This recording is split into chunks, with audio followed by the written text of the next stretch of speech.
सर्वशक्तिमान भगवान श्री कृष्ण ने यदुवंश में माता देवकी के 8वें पुत्र के रूप में जन्म लिया था, लेकिन अपनी लीला के कारण भगवान श्री कृष्ण ने उनका बाल्यकाल माता यशोदा और नंद बाबा के घर गोकुल में व्यतीत किया।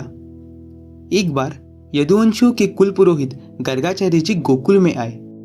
उन्हें देखकर नंद बाबा ने उनके चरणों में सर झुकाकर उन्हें प्रणाम किया और स्वयं भगवान ही पधारे हैं ऐसा समझकर गर्गाचार्य जी की पूजा और उनकी स्तुति करने लगे। नंद बाबा ने गर्गाचार्य जी को उनके दोनों पुत्रों का नामकरण आदि संस्कार करने की विनती की। गर्गाचार्य जी तो संस्कार करना ही चाहते थे।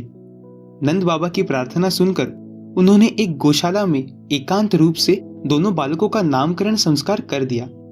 अगर कंस को यह बात समझती कि यदुवंश के कुल पुरोहित ने बालकों का नामकरण संस्कार किया है, तो वह यह समझ जाता कि उन बालकों में से कोई एक देवकी का 8वां पुत्र यानी उसका काल है।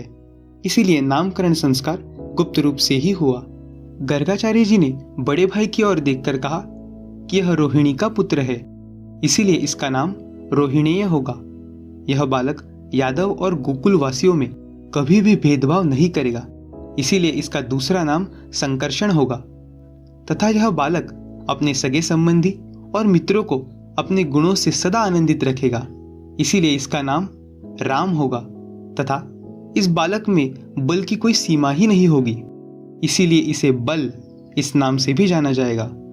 दोस्तों, इसीलिए आज हम सब भगवान के बड़े भाई को बलराम इस नाम से जानते हैं।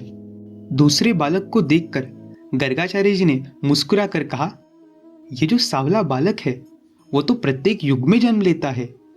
पिछले युग में इसने क्रमशः श्वेत, रक्त और पीत ये 3 विभिन्न रंग धारण किए थे। अब की बार इसने कृष्ण वर्ण धारण किया है, इसीलिए इस बालक का नाम होगा कृष्ण। वास्तव में गर्गाचार्य जी श्री कृष्ण के वास्तविक रूप को जानते थे, इसीलिए वह यह भी जानते थे कि इस विश्व के सारे नाम और सारे रूप वास्तव में उस बालक के ही है, क्योंकि यह बालक स्वयं सर्वशक्तिमान भगवान है। गर्गाचार्य जी ने फिर श्री कृष्ण की स्तुति की और नंद जी को आशीर्वाद देकर वे वापस अपने आश्रम लौट गए। तो दोस्तों, आज के लिए बस इतना ही। अगर आप श्री कृष्ण उद्धव का अद्भुत संवाद सुनना चाहते हो तो आपके स्क्रीन के ऊपर आ रहे वीडियो को क्लिक करो। आपसे फिर मुलाकात होगी अगले वीडियो में।